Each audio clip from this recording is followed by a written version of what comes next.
श्रीगुरुभ्यो नमः। हरिः ओम्।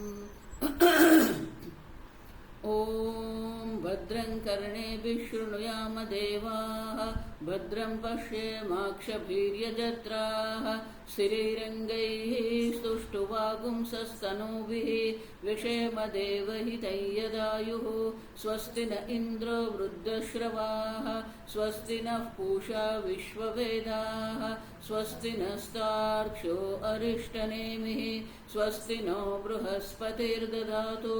ॐ शान्ति शान्ति शान्तिः। ॐ सहनाववतु सहनौ भुनक्तु सह वीर्यं करवावहै, तेजस्विनावधीतमस्तु मा विद्विषावहै। ॐ शान्ति शान्ति शान्तिः। सदाशिवसमारम्भां शङ्कराचार्यमध्यमाम् अस्मदाचार्यपर्यन्तां वन्दे गुरुपरम्परां। श्रुतिस्मृतिपुराणानाम् आलयं करुणालयं नमामि भगवत्पादं शङ्करं लोकशङ्करं।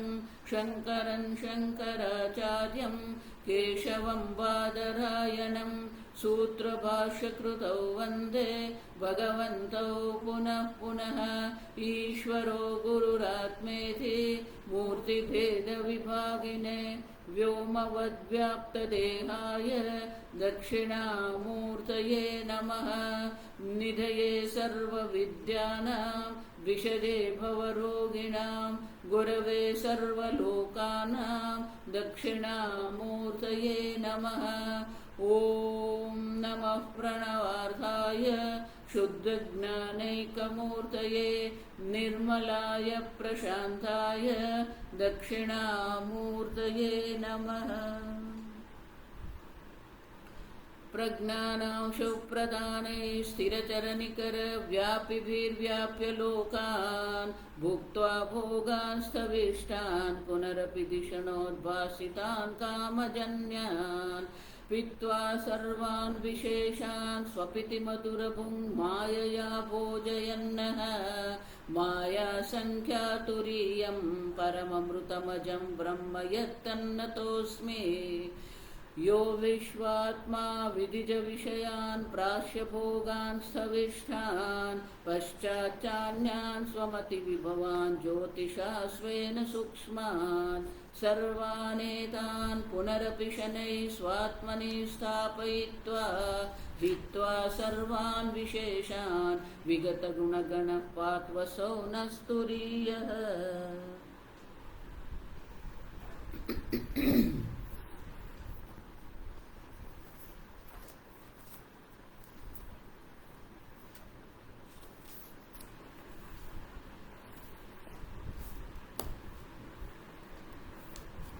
गीता प्रेस पाना नंबर 84 कारिका 2। अदीर्घत्वाच्च कालस्य गत्वा देशान्न पश्यति प्रतिबुद्धश्च वै सर्वः तस्मिन् देशे न विद्यते। दूसरा पैराग्राफ भाष्य। किंच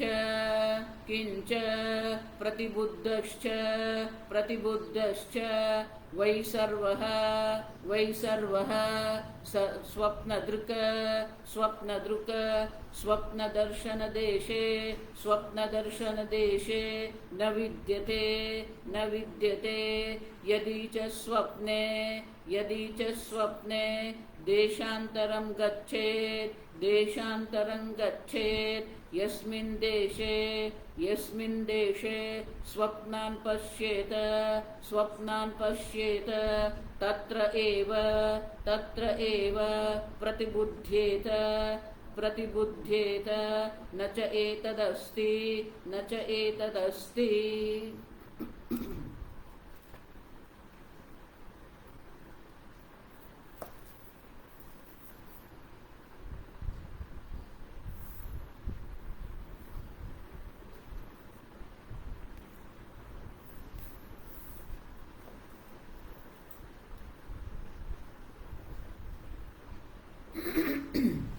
अदीर्घत्वाच्च कालस्य गत्वादेशान् न पश्यति। काल की अदीर्घता माने कि कम समय में ही वो उस देश में पहुंच गया। तो काल की अदीर्घता, अल्पता के कारण हम ये कह सकते हैं कि अन्य देश में जाके वो स्वप्न नहीं देख रहा है। हम और उतना ही नहीं, कालस्य न स्वप्न दृग्देशांतरम गच्छति। जो स्वप्न जगत है वो अगर वो ऋषिकेश का स्वप्न देख रहा है तो जो स्वप्न जगत है वो ऋषिकेश है, जो स्वप्न शरीर है वो भी ऋषिकेश में है, जो स्वप्न भोक्ता है वो भी ऋषिकेश में है। लेकिन जो स्वप्न दृक्, जो स्वप्न का दृष्टा जो है, और इसलिए कल हमने देखा कि जो स्वप्न दृष्टा जो है वो उस देश में जाके स्वप्न नहीं देख रहा है, क्योंकि काल की मर्यादा है, अल्पता, दीर्घत्व है। ऋषिकेश जाने के लिए करीब, अब समझो,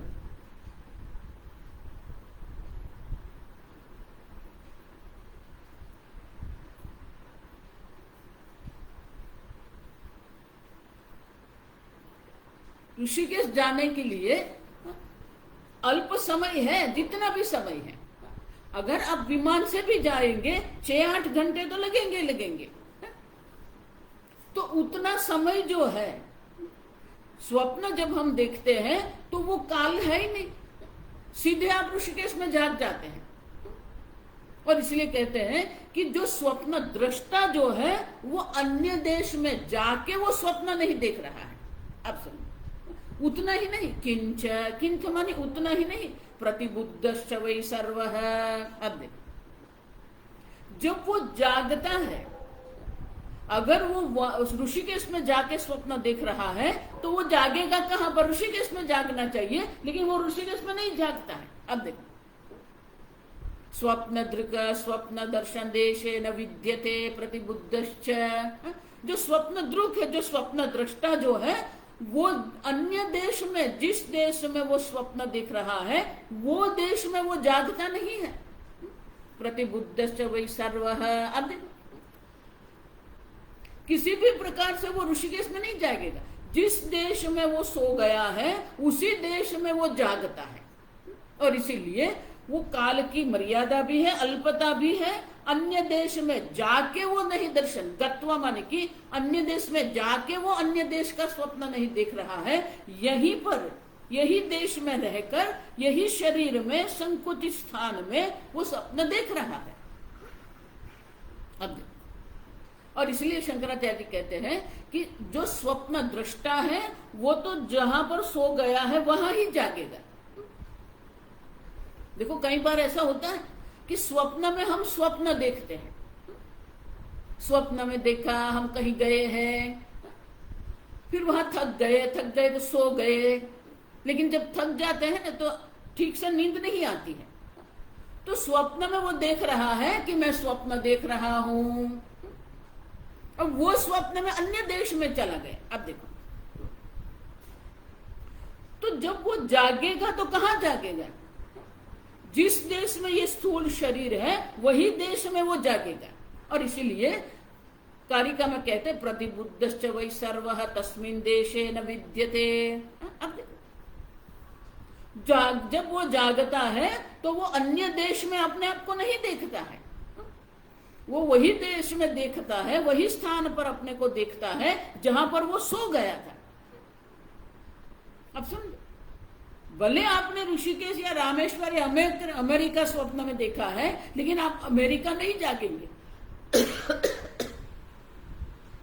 आप अपने देश में जहां सो गए तो वहां ही जागते हैं आप। और इसीलिए जो स्वप्न जगत है, जो स्वप्न भोक्ता है, जो स्वप्न शरीर है, सब मिथ्या है। क्योंकि वो देशांतर गया, अन्य देश में गया ही नहीं है। फिर भी ऐसा लगता है कि वो अन्य देश में गया, अन्य देश में जाके अनुभव किया।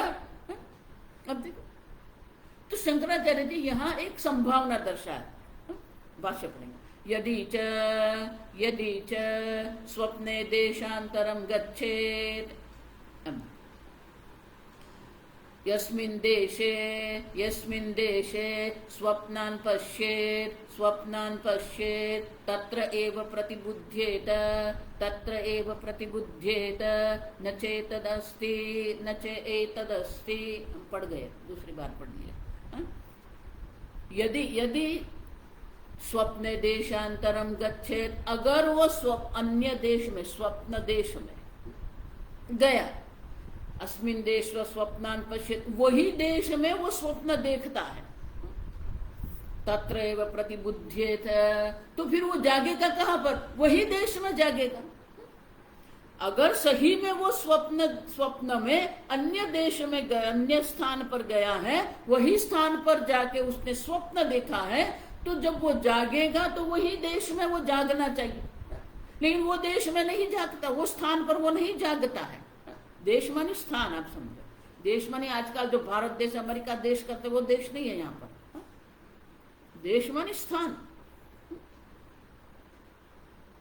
और इसलिए शंकराचार्य जी कहते हैं कि भले वो देखता है कि मैं ऋषिकेश गया, भले वो देखता है कि मैं ऋषिकेश में हूँ, भले वो देख रहा है ऋषिकेश में गंगा स्नान किया, वो ठंडा पानी का अनुभव किया, फिर भी वो जब जागता है तो वो ऋषिकेश में जागता नहीं है। न च एतदस्ति, ऐसा नहीं है। आप देखो, उतना ही नहीं। शंकराचार्य जी दर्शाते हैं कि जिस देश में वो सो गया है, वहां जो परिस्थिति है और स्वप्न में वो जो देख रहा है, वो कभी विपरीत भी हो सकती है, कुछ और ही होता है। वो कैसे होता है तो शंकराचार्य जी आगे दर्शाते हैं। रात्रौ सुप्तौ अहनि इव भावान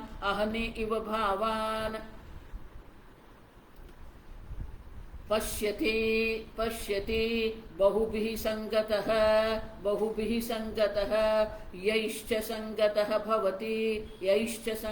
भवति तैः गृह्येत न च गृह्यते। तो वो देश में तो वो जागता ही नहीं है। तो क्या होता है? आप देखो, आनंदगिरी महाराज कहते हैं, अंतरेव स्वप्न दर्शमिति स्थिते स्वप्न मिथ्यात्वम उचित काल शून्यत्वादिति युक्तम। वहां उचित काल नहीं है, काल की अल्पता भी है और काल का व्यत्यय भी, माने कि अन्य काल है। कैसे? रात्रौ सुप्तः, वो सो गया था तो रात को, लेकिन स्वप्न में वो दिन देख रहा है। अहन इव पश्य भावान पश्यति। अब देखो, यहां पर वो रात्रे सो गया, यद्यपि रात्रो निद्रम उपगतः तथापि भावान अहनि पश्यनिव तिष्ठति। अब देखो, यहां वो रात्रि में सो गया है, लेकिन स्वप्न में वो जो देख रहा है, वो क्या देख रहा है? वो दिन का स्वप्न देख रहा है। अब देखो, अहनि पश्यनिव तिष्ठति सुप्तः। उतना ही नहीं, आनंदगिरी उनका विस्तार करते हैं। जब वो सो गया तो उनकी संहृत चक्षुरादिकरणः अपि पश्यति। जब वो सो जाता है तो उनकी जितनी भी इंद्रिया, चक्षुरादि जो इंद्रिया है, वो तो यहाँ शांत हो गई है, प्रवृत्त नहीं है। जो सो गया है उनकी सारी इंद्रिया भी यहाँ शांत है। लेकिन स्वप्न में तो क्या होगा? अब देखो, शयानोपि पर्यटनम प्रतिपद्यते। वो उनकी इंद्रिया जागृत है, स्वप्न में उनकी इंद्रिया है, वो इंद्रिया के द्वारा क्या कर रहा है? अनेक स्थान पर वो जा रहा है। पर्यटन माने कि एक स्थान से दूसरे स्थान पर वो गति कर रहा है। अब देखो, माने कि उनकी इंद्रिया जागृत है स्वप्न में। यहाँ जो सो गया है वहां रात्रि है, उनकी इंद्रिया शांत हो गई है। स्वप्न में वो दिन देख रहा है, उनकी इंद्रिया भी वहां पर है। अब देखो, सहकारिश्च भावेपि स्वप्न दर्शनात् तस्मिन् मिथ्यात्वं सिद्धम्। आप देखो, यद्यपि सहाय विहीनः सुप्तः तथापि बहुभिः सहाहि स्वप्नम् उपलभते। बोले कि जो जहां सो गया है, सहाय विहीनः सुप्तः, सहाय भी, उनकी कोई, उनको किसी की सहायता भी नहीं है, वो अकेला है। जहां वो सो गया है वहां वो अकेला है। तो शंकराचार्य जी कहते हैं ना, बहु भी संगत यही च। अब देख, लेकिन स्वप्न में वो देख रहा है अनेक लोग उनके आसपास है, वो उन लोगों के साथ बात कर रहा है। तो यहाँ वो अकेला है, यहाँ किसी की संगत नहीं है, पर वहां पर स्वप्न में तो देख रहा है आश्रम है, आश्रम में अनेक लोग आ रहे हैं। अब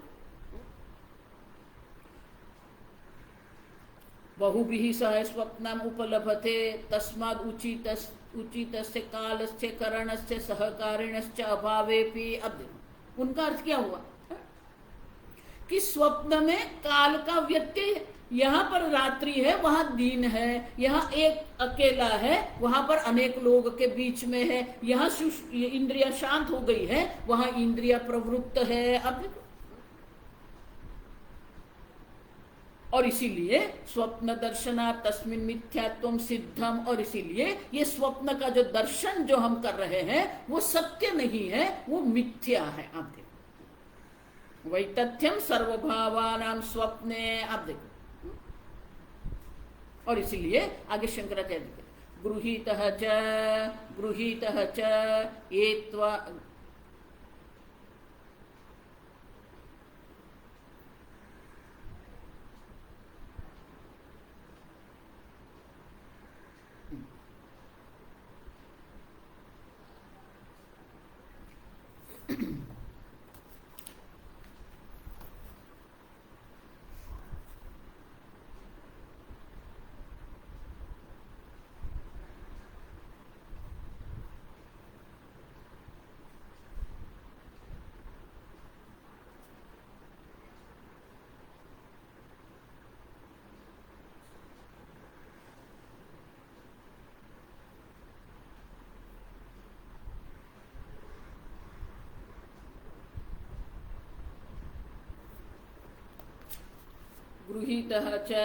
गृहीतः च एत्वाम् अद्य तत्र उपलब्धवन्तः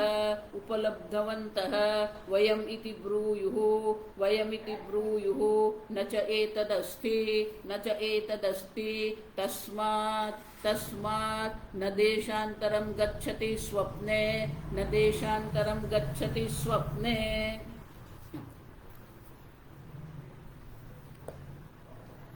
तो जो भी उन्होंने यहाँ वहां पर अनुभव किया है, वहां दीन है, वहां अनेक लोग हैं, अनेक लोगों के साथ वो व्यवहार कर रहा है, उनकी इंद्रिया प्रवृत्त है, न च गृह्यत, लेकिन यहां नहीं है। वो स्वप्न जगत में जो अनुभव है उससे बिल्कुल विपरीत जागृत अवस्था का अनुभव है। और इसीलिए कहते हैं कि स्वप्न जगत में जो भी उन्होंने अनुभव किया है उससे बिल्कुल विपरीत यहाँ पर ग्रहण हो रहा है। तत्र उपलब्धवन्तः वयमिति ब्रूयुः। अब हमने कहा, शंकराचार्य जी कहते हैं कि हमने ये कहा कि वहां जो देखा है वही, देखो ये बहुत सुंदर है। अनेक लोग को आप मिलते हैं, आप स्वप्न में अनेक लोग को मिलते हैं। अब जो लोगों को आप मिले वहां पर, जागने के बाद जब वो लोगों को आप मिलते हैं, आप समझो ठीक से, तो जागने के बाद जब आप उनको मिलेंगे तो आप अगर कहेंगे देखो हम तो ऋषिकेश जाके आए ना, कैसा बढ़िया रहा, तो वो लोग क्या कहेंगे? वो लोग कहेंगे हाँ हम ऋषिकेश गए थे, वयम इति ब्रूयुः तत्र उपलब्धवन्तः अद्य। आज हम ऋषिकेश गए थे और ऋषिकेश में गंगा स्नान हमने किया था, तो ऐसा लोग बोलेंगे नहीं। अगर किसी को आप ऐसा जागृत अवस्था में कहेंगे तो वो लोग क्या कहेंगे? नहीं, हम ऋषिकेश कहाँ गए थे, हम नहीं गए थे। क्यों? उन्हीं लोगों को आपने ऋषिकेश में देखा है, आप समझो। और जागने के बाद अगर उनके साथ आप चर्चा करेंगे कि हम ऋषिकेश गए थे, गंगा स्नान साथ में किया था, तो वो लोग क्या कहेंगे? आप समझो, वो लोग ऐसा नहीं कहेंगे हाँ हम ऋषिकेश गए थे, वयम गच्छन्त, नहीं, उतना ही नहीं। अगर आप कहेंगे मैंने आपको वहां देखा था, ऋषिकेश में आपको देखा था, तो वो क्या कहेगा, नहीं मैं ऋषिकेश गया ही नहीं, मुझे ऋषिकेश में आप देखेंगे कैसे? ओके, तो वयम ब्रू, हम आज हमने आपको देखा नहीं, वो वाक्य जो है स्वप्न अवस्था में ठीक है, लेकिन जागृत अवस्था में उसी व्यक्ति को अगर आप पूछते हैं तो वो व्यक्ति आपको कहेगा क्या? अद्य मानी आज, अब वयम ब्रू, अब तो ऐसा कोई कहेगा ही नहीं, आप समझो ना। अच्छा, ये शंकराचार्य जी कहते हैं ऐसा नहीं होता है, हमने आज आपको वहां देखा। तो जिन लोगों को आपने स्वप्न में देखे हैं वो लोग भी सही में स्वप्न में नहीं थे। अगर सही में स्वप्न में थे तो आप जब उनको कहेंगे हमने आपको वहां देखा था, तो वो क्या कहेंगे, हाँ हाँ मैं भी ऋषिकेश गया था। नहीं, अब सुन, तो वो ऐसा नहीं कहेंगे कि हाँ हम भी ऋषिकेश गए थे। पुरुषांतर संवाद दर्शना देशांतर प्राप्ति द्वारा, आप देखो शंकराचार्य जी कहते हैं कि अन्य पुरुष के साथ का संवाद दर्शाते हुए हम कह सकते हैं स्वप्न दर्शन विवक्तुम अशक्यत्वाद। शंकराचार्य जी अन्य व्यक्ति के साथ का जो संवाद हमें दर्शाते हैं, वो संवाद के द्वारा भी क्या सिद्ध होता है कि स्वप्न जगत जो है वो सत्य नहीं है, मिथ्या है। अब समझो, स्वप्न दर्शयति उचित देश काल अभाव तस्मिन् मिथ्यात्वं सिद्धम, और इसीलिए तस्माद् न देशांतरम गच्छति स्वप्ने। तो ये सब चर्चा करके, ये सब करके हमने क्या सिद्ध किया कि स्वप्न हम देखते हैं, लेकिन स्वप्न में जो देश का हम अनुभव कर रहे हैं वो देश में हम गए ही नहीं हैं। आप समझो, वहां जिन लोगों को हमने देखा है उन लोगों को अगर जागने के बाद हम कहेंगे कि हमने आपको वहां देखा, हम वहां मिले थे, तो वो क्या कहेंगे, नहीं। अब समझ, तो देश भी अन्य है, काल भी अन्य है, लोग भी अन्य है। भले हम ऐसा सोचते हैं कि नहीं नहीं वो तो रमेश भाई ही थे, रमेश भाई के साथ मैं ऋषिकेश गया था, लेकिन जागने के बाद अगर रमेश भाई को पूछेंगे तो वो क्या कहेंगे, मना करेंगे। अब समझो, तो उनका क्या, देश की भी अल्पता है क्योंकि ये संकुचित देह में आप देख रहे हैं, काल की भी अल्पता है, अन्य लोग भी वहां पर नहीं है, अन्य पदार्थ भी वहां पर जो आपने देखे हैं वो पदार्थ जो है। अब समझो, और इसीलिए ये स्वप्न जो आप देख रहे हैं वो स्वप्न सत्य नहीं है, मिथ्या है। आप देखो ये स्वप्न जगत हमारे लिए कितना महत्व का है, क्योंकि ये स्वप्न के द्वारा ही ये जगत का मिथ्यात्व हम समझ सकते हैं। अब देखो भगवान ने ये संपूर्ण जगत जो बनाया उसमें स्वप्न महत्व का है। क्यों? क्योंकि स्वप्न के द्वारा ही हम ये जागृत अवस्था का मिथ्यात्व समझ सकते हैं। अब समझ, एक स्वप्न का दृष्टांत लेके श्रुति ये गौड़पादाचार्य जी हमें समझाते हैं ये। अब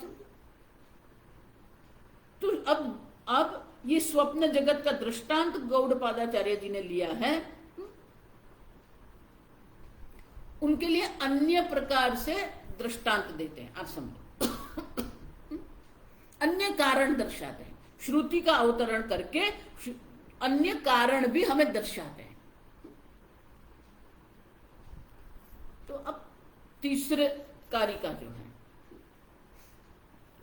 भाष्य, इतश्च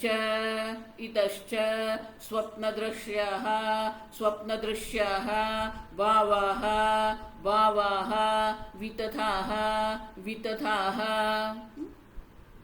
स्वप्नदृश्यानां भावानां मिथ्यात्वे हेतुअंतरम। इतश्च माने इस कारण से, शंकराचार्य जी कहते हैं इस कारण से भी स्वप्न दृश्य जो है, दृश्य भावाः माने कि स्वप्न जगत में जो हम पदार्थ देख रहे हैं वो सब मिथ्या है, इस कारण से। अब देखो किस कारण से? तो ये कारिका हमें दर्शा के कारिका पढ़ेंगे। अभावश्च रथादीनाम् अभावश्च रथादीनाम् श्रूयते न्यायपूर्वकम् श्रूयते न्यायपूर्वकम् वैतथ्यं तेन वै प्राप्तम् वैतथ्यं तेन वै प्राप्तम् स्वप्न आहुः प्रकाशितम् स्वप्न आहुः प्रकाशितम्।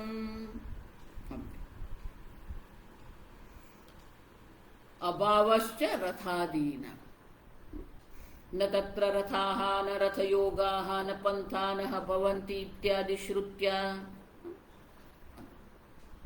ये श्रुति माता है, बृहदारण्यक उपनिषद की श्रुति है। वो श्रुति में क्या कहते हैं कि तत्र तत्र माने कि जो स्वप्न जगत है, स्वप्न जगत में अभावश्च रथादीनाम, आप रथ में बैठे, रथ में बैठ के आप जा रहे हैं, अब फिर वो रथ को जाने के लिए मार्ग भी है। तो बोले कि स्वप्न में जो रथ आप देख रहे हैं, रथ का योग माने कि रथ पर आप बैठ गए, रथ पर बैठ के आप मार्ग पर जा रहे हैं, न पंथा न भवति इत्यादि। आप देखो तो स्वप्न जगत में ये सब अनुभव आप कर रहे हैं।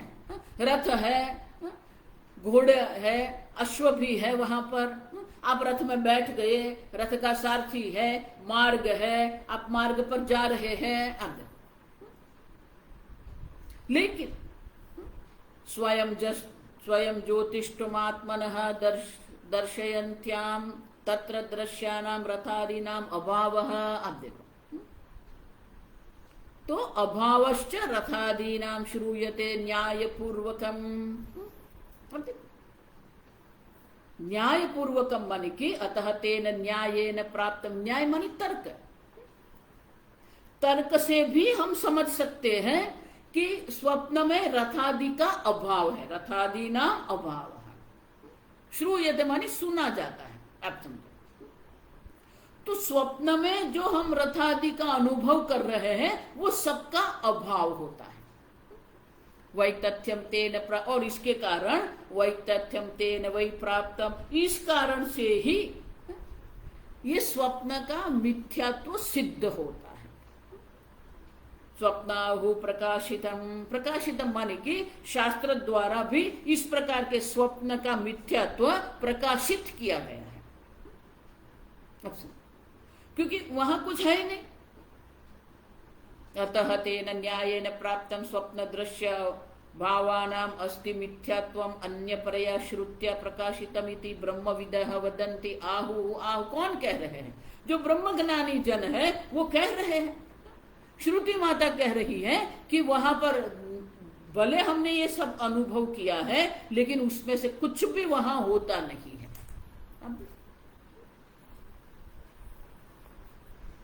प्रकाशितम माने कि श्रुति द्वारा इस प्रकार से प्रकट किया गया है। भाष्य यतः यतः अभावः च एव रथादीनां स्वप्नदृश्यानां श्रूयते न्यायपूर्वकं युक्तितः श्रुतौ न तत्र रथाः इति अत्र तेन अंतस्थान संवृतत्वादि हेतुना प्राप्तं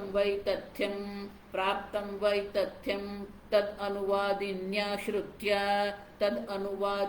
श्रुत्या स्वप्ने स्वयं ज्योतिष्व प्रतिपादनपरया प्रकाशितम् आहुः ब्रह्मविदः।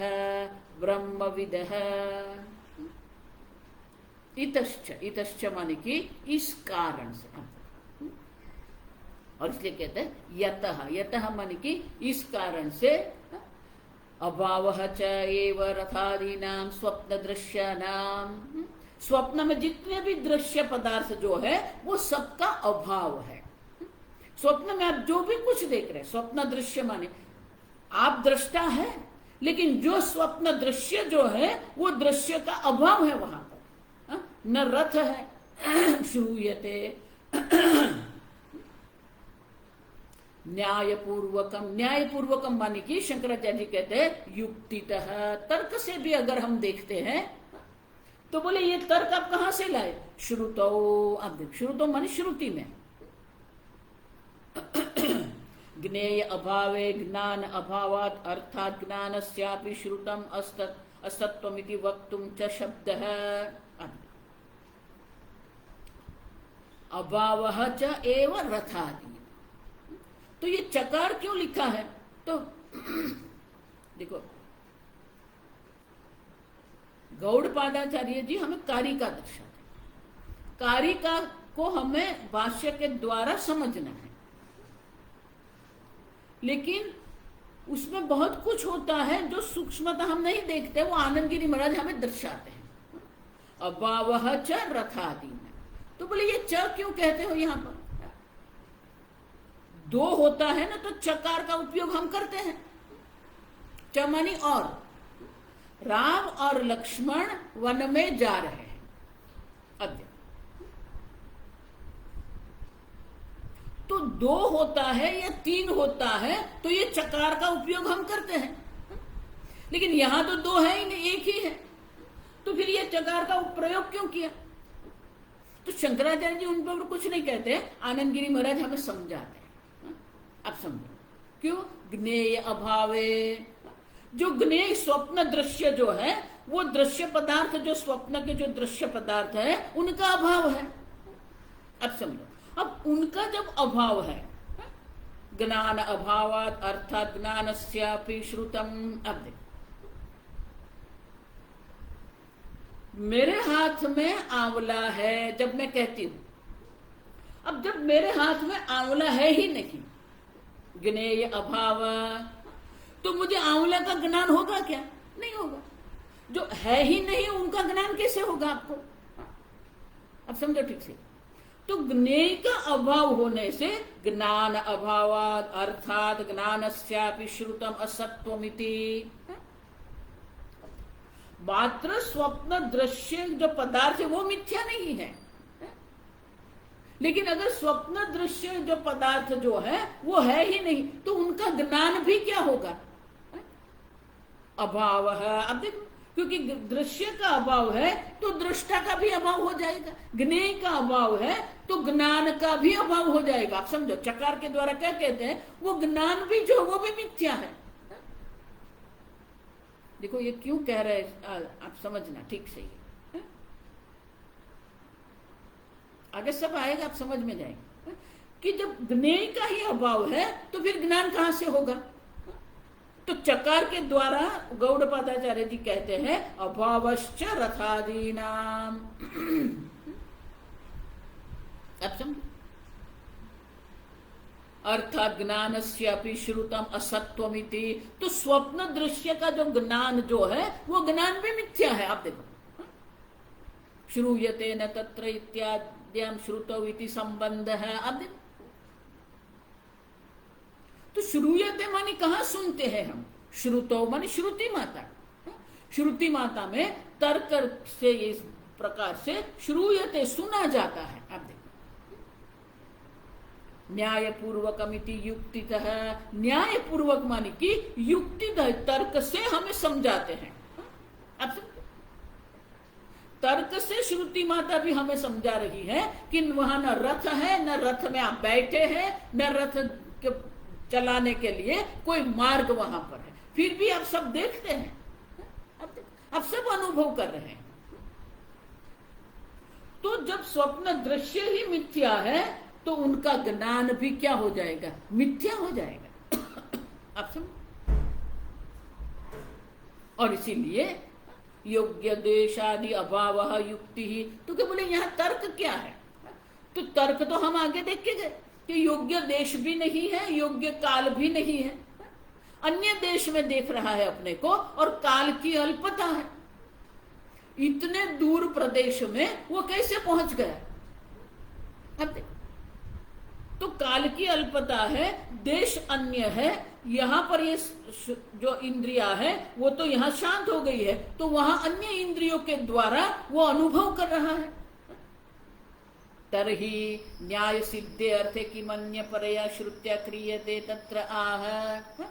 तो बोले ये तर्क से ही अगर हम समझ रहे हैं तो फिर ये श्रुति माता जो है अब देखो, तो इस श्रुति का अवतरण क्यों करते हो आप? न्याय सिद्धे अर्थे, जब न्याय से ही तर्क से ही ये सिद्ध हो गया है।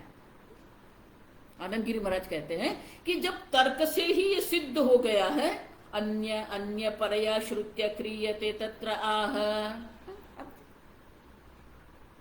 तो अन्य श्रुति के द्वारा हमें जो कहा गया है वो हमें कहते हैं न तत्र रथाः न रथ योगाः। तो शंकराचार्य जी कहते हैं कि क्यों ऐसा कहते, तो आगे के भाष्य में कहते तेन तेन अंतस्थान, पढ़ के ये तो पढ़ लिया पूरा पढ़ लिया। तेन माने उस कारण से, अंतस्थान संवृतत्वादि हेतुना। ये जब पूरे जो हमने हेतु तर्क देख लिए हैं, अंत शरीर मध्य स्थानम नाड़ी लक्षणम, तो वो नाड़ी तो कैसी अति सूक्ष्म संवृतत्वेन संकुचितत्वेन, अत्यंत सूक्ष्म नाड़ी में हम स्वप्न देख रहे हैं, तो वहां देश का संकोचन है, स्थान का संकोचन है, और वहां हम पर्वत भी देखते हैं, नदी भी देख रहे हैं, बस भी देख रहे हैं। पर्वत आदि नाम उपलभ्यते ततः च उचित देश अभावः योग्य काल अभावः च। अब देखो, तो इस प्रकार से हमने देखा कि उचित काल भी नहीं, उचित माने योग्य, योग्य काल भी नहीं है, योग्य देश भी नहीं है माने देश काल की अयोग्यता वहां पर है। प्रागुक्तेन हेतुना प्राप्तम स्वप्न दृश्यानां भावानां वैतथ्यम। तो पहले जो तर्क हमें दर्शाए हैं, अंतस्थान संवृतत्वादि हेतुना प्राप्तम वैतथ्यम, तो वही हेतु से हम समझ सकते हैं कि ये स्वप्न जो है वो मिथ्या है, स्वप्न का मिथ्यात्व सिद्ध होता है, और उसी को तद अनुवादिन्य श्रुत्या स्वप्ने। अब देखो अनुवाद शब्द हम क्या करते हैं, अनुवाद का अर्थ हम करते हैं एक भाषा से दूसरी भाषा में हमें लिखना। ये संस्कृत में भाष्य है, मैं आपको हिंदी में कह रही हूं, उसे अनुवाद। किसी ने अंग्रेजी में कुछ लिखा है, आप उसको गुजराती में हिंदी में लिखेंगे, उसको अनुवाद कहते हैं, ट्रांसलेशन अंग्रेजी में कहते हैं। आप देखो, वो अब्दुल कलाम की पुस्तक है ना, ये भाई ने पूरी अनुवाद करके बता दी। तो हम जो अनुवाद का अर्थ करते हैं एक भाषा से दूसरी भाषा, आप समझो ठीक से, उसको हम अनुवाद कहते हैं। लेकिन शब्दतः अगर देखेंगे, वाद मानी कहना, अब समझो, अनुवाद मानी क्या है, उसके पीछे कुछ कहना, अब समझो। और इसीलिए संस्कृत भाषा में अनुवाद का अर्थ होता है उसी को कहना। अब समझो, जो कहा गया है उसी को कहना जो है, बाद में उसी को अगर अन्य प्रकार से हम कहते हैं तो उसे अनुवाद कहते हैं। अब तो शंकराचार्य जी कहते हैं तद अनुवादिन्या श्रुत्या, उसी को श्रुति में कहा गया, श्रुति के द्वारा जो आगे हमने तर्क दर्शाए हैं वही तर्क श्रुति में भी दर्शाए हैं, और इसलिए कहते हैं अनुवादिन्य श्रुत्या, अनुवाद करने वाली माने कि वही तर्क देने वाली श्रुति माता के द्वारा भी हम समझ सकते हैं कि स्वप्न मिथ्या है। क्यों? स्वयं ज्योतिष्व प्रतिपादन परया श्रुत्या प्रकाशितम, क्योंकि श्रुति माता जो है, श्रुति माता का प्रतिपादन करने का जो प्रयोजन जो है वो प्रयोजन स्वप्न नहीं है। अब समझो, श्रुति माता का तो प्रतिपादन किसका करना है? यहां पर भी हम स्वप्न का प्रतिपादन नहीं कर रहे, आप समझो। स्वप्न दृष्टांत को हम समझ रहे हैं, अभी तो हम दृष्टांत को ही समझ रहे हैं, आप समझो। लेकिन ये दृष्टांत समझाने का, ये दृष्टांत का प्रतिपादन करने का प्रयोजन क्या है? तो जो श्रुति माता ये स्वप्न जगत की बात करती है, वो श्रुति माता का तात्पर्य जो है, वो तात्पर्य कहां पर है? स्वयं ज्योतिष्व प्रतिपादन परया, स्वयं ज्योतिष्व। तो आत्मा जो है वो स्वप्रकाश, स्वतः सिद्ध स्वप्रकाश चैतन्य स्वरूप है। तो आत्मा का स्वतः सिद्ध स्वप्रकाश चैतन्य आत्मा का प्रतिपादन करने का प्रयोजन जो है, वो प्रयोजन से श्रुति माता ये रथादि नाम कहकर ये स्वप्न जगत का जो है दृष्टांत देती है। लेकिन स्वप्न जगत हमारे लिए अंतिम नहीं है, आप समझ। स्वप्न जगत हमारे लिए दृष्टांत है। वो दृष्टांत के द्वारा हमें क्या समझना है कि आप जो स्वप्न देख रहे हैं, जो स्वप्न दृष्टा जो है वो क्या है? स्वतः सिद्ध स्वप्रकाश चैतन्य स्वरूप आप है। देखो अब हम देख के गए आगम प्रकरण कि स्वप्न में आप जो भी देख रहे हैं वो चैतन्य जो है, पर्वत की वृत्ति आई तो जो चैतन्य जो है वही पर्वत बन गए। ट्रेन की वृत्ति उत्पन्न हुई, वही वृत्ति जो है वो ट्रेन बन गई। तो वहां स्वप्न में जितने भी पदार्थ जो है वो चैतन्य मात्र है। जो वृत्ति आकार चैतन्य जो है वही बस बन जाएगा, वही ट्रेन बन जाएगा, वही नदी बन जाएगा, वही पर्वत बन जाएगा। तो स्वप्न में आप जो भी कुछ देख रहे हो वो क्या है? चैतन्य मात्र है।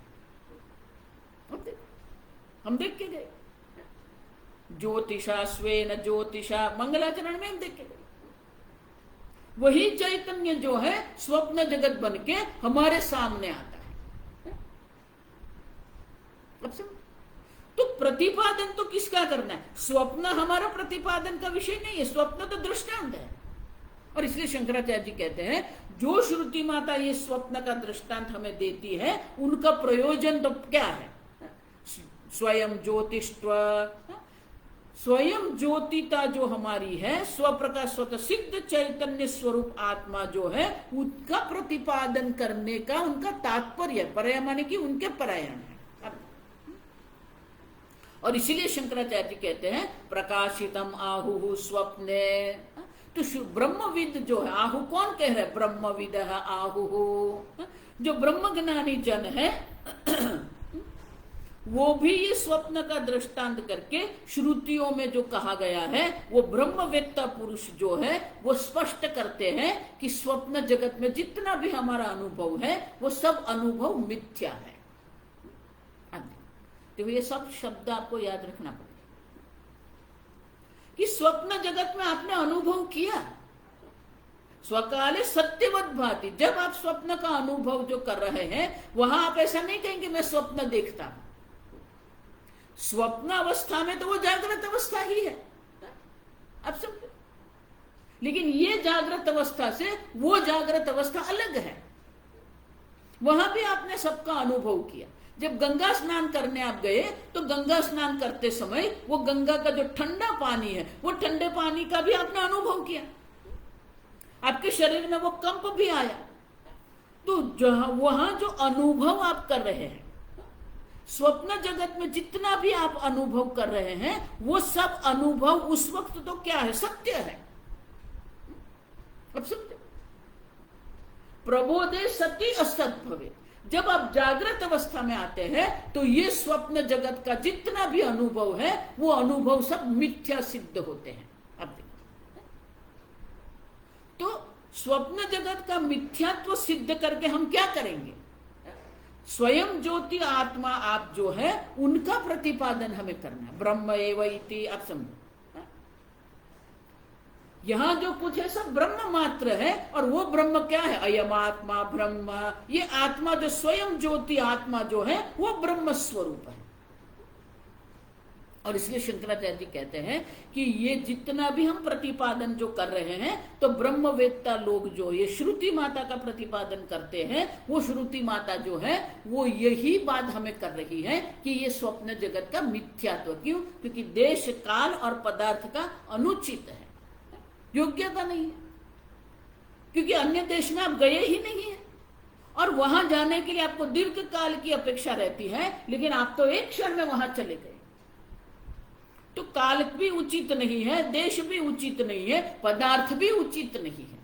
अगर सही में आप उन लोगों को वहां मिले हैं, तो जागने के बाद अगर उन लोगों को आप पूछेंगे आज हम ऋषिकेश में मिले, तो वो क्या कहेंगे? नहीं, हम नहीं मिले थे। अब और इसीलिए ब्रह्मविद लोग भी श्रुति के द्वारा हमें कहते हैं कि वही तथ्यम तेन वही प्राप्तम स्वप्ने। अब देखो, तो उससे भी हमें क्या प्राप्त हुआ है?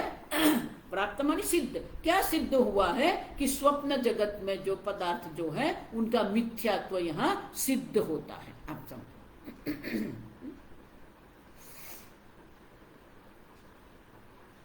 अब वो जो दृष्टांत है ना, वो दृष्टांत को आगे ले जाते हैं। क्यों? क्योंकि हमारी प्रतिज्ञा क्या थी? वही तथ्यम सर्वभावानाम स्वप्ने। हमने आरंभ, प्रतिज्ञा माने आरंभ कहां से किया था? कि स्वप्न जगत में जितने पदार्थ का हम अनुभव कर रहे हैं वो सब पदार्थ मिथ्या है। अब समझो। अब वो जो कहा, वही बात अब हमें कहां समझना है? जागृत अवस्था में समझना है। स्वप्न दृष्टांत अगर हमारे लिए स्पष्ट हो गया है, तो फिर हम वही जो तर्क है, वही तर्क हम जागृत अवस्था में देख सकते हैं। और इसलिए आनंद गिरी महाराज कहते हैं, उक्त न्यायेन दृष्टान्ते सिद्धे फलितम अनुमानम आह। आप दृष्टांत में हमने जो सिद्ध किया है, तो एक बार अगर दृष्टांत सिद्ध हो गया तो उनका फलित, आप समझो, फलित अनुमान माने कि उनके द्वारा हम क्या अनुमान कर सकते हैं, वो अब हमें शंकराचार्य जी दर्शाते हैं। और वो जो शंकराचार्य जी दर्शा रहे हैं वही कारिका में, कारिका पहले चौथी कारिका, अंतस्थानातु भेदानाम, अंतस्थानातु भेदानाम, तस्मात् जागरिते स्मृतम, तस्मात् जागरिते स्मृतम, यथा तत्र तथा स्वप्ने, यथा तत्र तथा स्वप्ने, संवृतत्वेन भिद्यते, संवृतत्वेन भिद्यते।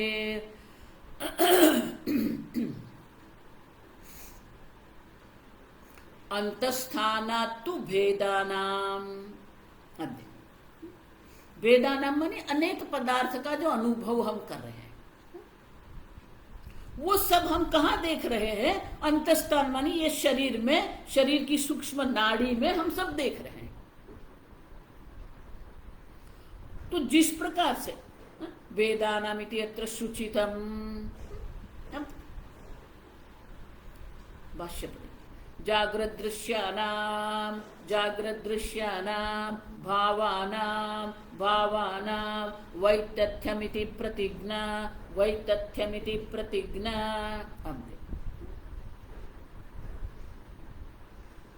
तो बोले कि जिस प्रकार से स्वप्न दृश्य जो है, स्वप्न में जो जो दृश्य पदार्थ आपने देखे हैं वो सब पदार्थ मिथ्या है, तो जागृत अवस्था में भी वो दृश्य ही है। अब देखो, समझ, स्वप्न में भी वो दृश्य थे, आप उनका अनुभव कर रहे थे, और जब आप अनुभव कर रहे थे तब आप उनको सत्य मानते थे, लेकिन वो दृश्य है। दृश्य माने आपके दर्शन का विषय है। अब आप कुछ सुन रहे तो आपके श्रवण का विषय है वो। यहां दृश्य माने मात्र आंख चक्षुरेंद्रिय नहीं देखना है, 5 इंद्रियों का विषय का अनुभव जो आपने किया है। जागृत भावाः वितथाः दृश्यत्वात् ये दृश्याः ते वितथाः यथा स्वप्न प्रभावाः। अब देखो, जिस प्रकार से स्वप्न जगत में जिस जिस वस्तु का आपने अनुभव किया है, जो जो विषयों का आपने अनुभव किया है, सर्व पदार्थानाम, आप देखो मिथ्यात्व। तो जिस प्रकार से स्वप्न जगत में जो भी आपने अनुभव किया है, जो सब आपने देखा है, सुना है, वो मिथ्या है। उसी प्रकार से जागृत अवस्था में जो विषय है वो भी क्या है? दृश्य है। आप देखो, वो भी दृश्य है, ये भी दृश्य है। वहां भी आपने अनुभव किया, यहां भी आपने अनुभव किया। तो अगर वो दृश्य जो अनुभव मिथ्या है, तो ये जागृत अवस्था भी क्या हो जाएगी? मिथ्या हो जाएगी। और इसलिए शंकराचार्य जी कहते हैं जागृत दृश्यानाम भावानाम वैतथ्यमिति प्रतिज्ञा। अब हमारी प्रतिज्ञा क्या है कि स्वप्न जगत अगर मिथ्या है, क्योंकि वो दृश्य है, वो अनुभव हम कर रहे हैं, तो वो जो दृश्य जो है, जो हमने अनुभव किए हैं, वो मिथ्या हो सकते हैं। तो जागृत दृश्य माने जागृत अवस्था में जितने पदार्थ का हम अनुभव कर रहे हैं, वो सर्व पदार्थ भी मिथ्या है। ये हमारी प्रतिज्ञा है, आप समझो। और वो समझाने के लिए ही यहां हमें हेतु पकड़ना है। वो हेतु क्या होगा? शंकराचार्य आगे कहते हैं दृश्यत्वादिति हेतु हो, दृश्यत्वादिति हेतु हो स्वप्न दृश्य भाववत, स्वप्न दृश्य भाववत इति दृष्टान्तः, इति दृष्टान्तः। तो हेतु क्या पकड़ेंगे हम? देखो, ये जिस प्रकार से विषय आगे बढ़ रहा है ना, वो स्पष्ट आपके मन में रहना। पहले प्रतिज्ञा किया कि स्वप्न जगत जो है वो मिथ्या है, वो सिद्ध हो गया। और वो मिथ्या तो अगर सिद्ध हो गया, तो अब हम दूसरी प्रतिज्ञा करते हैं जागृत दृश्यानाम भावानाम मिथ्यात्व वैतथ्यम। क्यों? अब हेतु क्या लेंगे हम? दृश्यत्वादिति हेतु हो। उनके लिए हेतु क्या है? दृश्यत्व। जिस प्रकार से स्वप्न जगत में आपने अनुभव किया है, उसी प्रकार से जागृत अवस्था में आप अनुभव कर रहे हैं। स्वप्न दृश्य भाववत इति दृष्टांत है। दृष्टांत क्या बनेगा? अभी स्वप्न जगत में जिस प्रकार से आपने सर्व पदार्थ का अनुभव किया है, और जब अनुभव किया तब आप ऐसा नहीं कहेंगे कि मैं स्वप्न देख रहा हूं। अब देखो, स्वप्न अवस्था में तो वो जागृत अवस्था ही है। तो वो जागृत अवस्था अगर मिथ्या है, तो ये जागृत अवस्था भी क्या हो सकती है? मिथ्या ही होगी। क्यों? दृश्यत्वात्। अब देखो, इसीलिए द्वैतवादी कहते हैं कि हम उसका अनुभव कर रहे हैं इसलिए सत्य है, हम कहते हैं कि अनुभव करते हैं इसलिए मिथ्या है। अब समझ में आता है? मैं जो पुनः पुनः कहती हूं, पंचदशी के स्थान से मैं कह रही हूं कि अनुभव किसी को सत्य नहीं सिद्ध करता है। अनुभव की कोई सत्यता नहीं है, आप समझो ठीक से। ये अनुभव और ज्ञान अलग बात है। आपका अनुभव जो भी है वो है, लेकिन उसके कारण वो वस्तु सत्य नहीं होती है। ज्ञान सत्य होता है, आप समझो।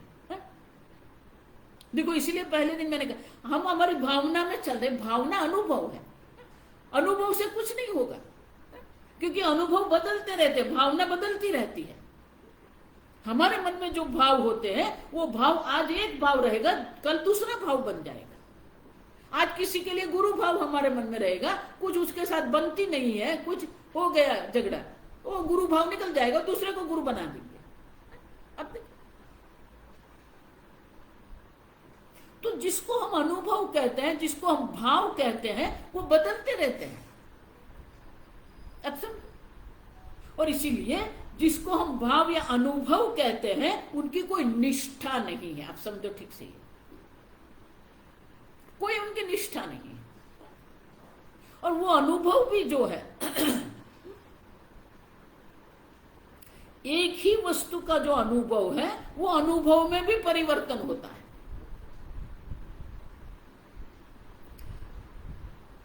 आपको आइसक्रीम पसंद है, आप समझो ठीक से ही, तो आप जब आइसक्रीम लेते हैं तो आपको आनंद होता है। लेकिन दूसरी बार जब आप आइसक्रीम खाएंगे तो उसी प्रकार का भाव आपके मन में आएगा नहीं, अलग प्रकार का भाव रहेगा। आप समझ रहे हो? भले पदार्थ एक ही है, लेकिन आपके मन के भाव अलग अलग हो सकते हैं, आपका अनुभव अलग अलग हो सकता है।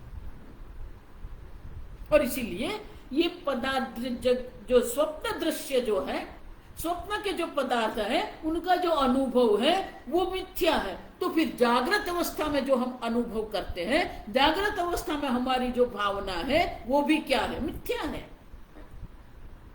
अब समझो। तो शंकराचार्य जी वो दर्शाते हैं आगे, यथा तत्र स्वप्ने दृश्यानां भावानां वैतथ्यं, यथा तत्र स्वप्ने दृश्यानां भावानां वैतथ्यं तथा जागरिते अपि दृश्यत्वं अविशिष्टमिति हेतु उपनयः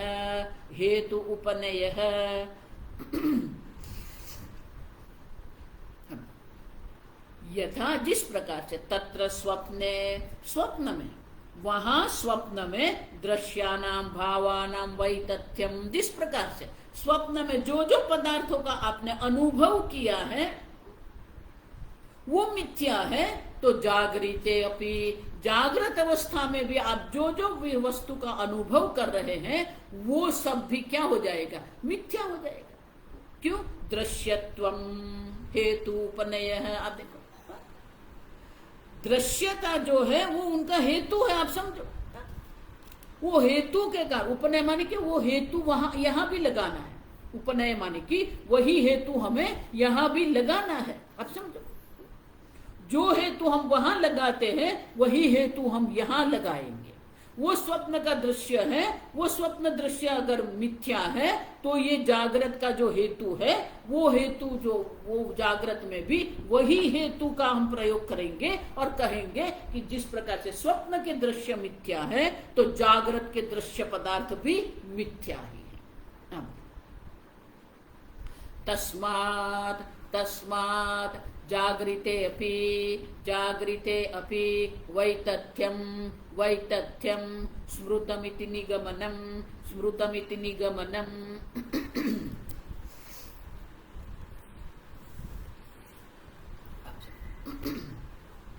ये अनुमान जिसको हम कहते हैं ना, तो अनुमान में पहले प्रतिज्ञा होती है, प्रतिज्ञा के बाद उनका हेतु होता है, फिर उनका उपनय माने कि उनका दृष्टांत के द्वारा हम उसे सिद्ध करते हैं, और निगमन माने कि उनका निश्चय करते हैं। अब देखो, पर्वतः वह्निमान, तो हमारी प्रतिज्ञा क्या है? पर्वत पर आग लगी है। अब हमें सिद्ध करना है, क्योंकि अग्नि हम देखते नहीं है। हमने जब ये निश्चय किया, प्रतिज्ञा किया कि ये पर्वत पर आग लगी है, लेकिन हम आग देखते नहीं है, तो हमें हेतु देना पड़ेगा कि आप क्यों कह रहे हो कि पर्वत पर आग लगी है, तो हेतु देना पड़ेगा। तो हेतु क्या है? धूमत्वात्। देखो देखो, पर्वत से धुआं निकल रहा है, अब देखो, तो ये हेतु हो गया। तो बोले धुआं निकल रहा है, उससे क्या हो गया? तो उससे हमें उपनयन क्या पढ़ना पड़ेगा? यत्र यत्र धूमः तत्र तत्र वह्निः। जहां जहां धुआं होता है वहां वह्नि होती है। अब दृष्टांत क्या लेंगे? पाकशालायाम, रसोई में। पहले रसोई में ये चूल्हा भी होता है, आप समझो, लकड़ी से ही हम सब रसोई करते थे। तो रसोई में अगर हम धुआं देखते हैं तो हम समझ जाते हैं कि वो अंगारा है, माने कि वो प्रज्वलित है, कोयला वहां पर। अब वो लकड़ी जल रही है, मानी अग्नि है वहां पर। तो हमारा ये अनुभव है, आप देखो। और उनके द्वारा क्या करेंगे? निगमन। निगमन माने कि हम निश्चय करेंगे। जिस प्रकार से रसोई में हम धुआं देखते हैं तो कहते हैं वहां अग्नि है, और जाके हम देखेंगे तो हमें अग्नि वहां दिखेगी। अग्नि वहां दिखता है हमें, तो उसी को हम कहा करेंगे, उसी से हम निश्चय करेंगे। निगमन है। आप देखो, हाँ, पर्वत पर आग लगी है, क्यों? धुआं वहां पर। उसी प्रकार से शंकराचार्य जी ये अनुमान करते हैं। देखो यही विरोध है, जो आपका ही अनुभव है वो अनुभव आप ही नहीं समझ रहे हैं और इसलिए हमें अनुमान करना पड़ता है। यही विटंबना है, हिंदी में कहते हैं। स्वप्न जगत में आपने अनुभव किया, उनको आप मिथ्या मानने को तैयार हैं, लेकिन जागृत अवस्था में जो हम अनुभव कर रहे हैं उसको मिथ्या मानने को हम तैयार ही नहीं। उसी में हमारी बुद्धि चलती रहती है। और इसलिए शंकराचार्य जी कहते हैं कि जागृत दृश्यानाम मिथ्यात्वम प्रतिज्ञा। आप देखो स्वप्न दृष्टांत जो हम समझ रहे हैं उनका प्रयोजन क्या है? जागृत अवस्था जो है उसको मिथ्या सिद्ध करना है। जागृत अवस्था में जो जो आप अनुभव कर रहे हैं, जितने भी पदार्थ का आप अनुभव कर रहे हैं, सर्व दृश्य पदार्थ जो है वो मिथ्या है। अब हम यही मिथ्या में हम क्या करते रहे? गड़बड़ करते रहते हैं। अच्छा, और हेतु क्या है? दृश्यत्वादिति हेतु। आप देखो ये शंकराचार्य भाष्य, पहले प्रतिज्ञा हो गई क्या है? जागृत दृश्यानाम वै तथ्यम, ये प्रतिज्ञा हो गई। अब उसको सिद्ध करने के लिए क्या करना पड़ेगा? हेतु। हेतु क्या है? दृश्यत्वादिति हेतु। ये दृश्य जो है वो हेतु है, लेकिन हेतु को सिद्ध करने के लिए दृष्टांत चाहिए हमें। तो स्वप्न क्या हो गया? दृष्टांत हमारा हो गया। जिस प्रकार से स्वप्न अवस्था में जो अनुभव हम करते हैं वो सर्व पदार्थ मिथ्या है, उसी प्रकार से जागृत अवस्था में जो भी हम अनुभव कर रहे हैं वो दृश्य होने के कारण मिथ्या है। आप समझ रहे? उसे उपनय कहते हैं। हेतु उपनय। हेतु का हम क्या कर रहे हैं? जो हेतु हम हैं वो हेतु को हम पक्ष के साथ जोड़ते हैं। तो हेतु तो हमारा दृश्य, तो स्वप्न में दृश्य है, जागृत में भी दृश्य है। आप देखो तो क्या अब क्या सिद्ध होगा? निगमन माने कि निश्चय क्या होगा? तस्मात् जागृते अपि वै तथ्यम स्मृतम इति निगमनम। जिस प्रकार से स्वप्न जगत संपूर्ण जगत मिथ्या है, उसी प्रकार से ये जागृत अवस्था भी जो है वो भी मिथ्या है। और इसीलिए शंकराचार्य देखो आनंद गिरी महाराज ने कहा ना कि अनुमान के द्वारा हम ये कर रहे हैं। देखो वही विटंबना, ये जागृत अवस्था हमारा प्रत्यक्ष अनुभव है, लेकिन उसी को हमें अनुमान करना पड़ता है। क्यों? क्योंकि हम ये सत्यता को देखते हैं। अब समझ? तो ये अनुमान जो है ना, प्रतिज्ञा है, हेतु है, दृष्टांत है और निश्चय है, ये अनुमान इसको कहते हैं। तो उसी को हम यहां करेंगे। तो ये कारिका में भी वही किया गया है, आप समझना ठीक से। अंतस्थाना तु भेदानाम। देखो अब कारिका देखो, कारिका में क्या कहते हैं? अंतस्थाना तु भेदानाम। ये स्वप्न अवस्था जो है उसमें और जागृत अवस्था में जो भेद जो है वो क्या है? स्वप्न अवस्था हम अंदर देखते हैं, शरीर के अंदर देख रहे हैं, जागृत अवस्था बाहर है। इतना ही भेद है, आप समझ लें। बाकी सब समान है। स्वप्न अवस्था हम अंदर देख रहे हैं, आप समझो, लेकिन जागृत अवस्था में हम सब जो देख रहे हैं वो बाहर देख रहे हैं। ये भेद है। लेकिन स्वप्न अवस्था में भी दृश्य है, अनुभव है, जागृत अवस्था में भी दृश्य और अनुभव है। और इसीलिए तस्मात् जागृते स्मृतम। तो जिस प्रकार से स्वप्न अवस्था मिथ्या है, उसी कारण से जागृत अवस्था भी मिथ्या है। क्यों? यथा तत्र तथा स्वप्ने समृतत्वेन भिद्यते। अब देखो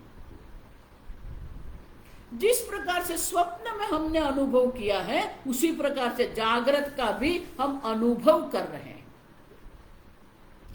संवृतत्वेन भिद्यते, भेद जो है वो एक ही है। वो भेद क्या है? संवृतत्व।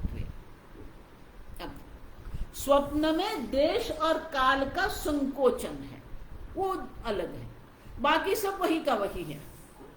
अब स्वप्न जगत में जो है संवृतत्व जो हमने कहा है, अंतस्थानात् तु भेदानां संवृतत्वेन भिद्यते, तो वो विशिष्टता है स्वप्न की। स्वप्न हम शरीर के भीतर देख रहे हैं, स्वप्न में हम देश काल का संकोचन है, अब वो भेद है। लेकिन जागृत अवस्था जो है वो भी दृश्य है, वो भी अनुभव है। समझ रहे हो? उनकी जो विशेषता है वो हमें नहीं देखना है, उनका भेद वो हमें नहीं देखना है, लेकिन वो भी अनुभव है, दृश्य है। जागृत भी अनुभव और दृश्य है। और इसलिए शंकराचार्य जी क्या कहते हैं, हम देखिए, यथा तत्र स्वप्ने दृश्यानां भावानां वैतथ्यं तथा जागरिते अपि। तो कारिका में यथा तत्र तथा स्वप्ने, वो दोनों समान ही है, आप समझो।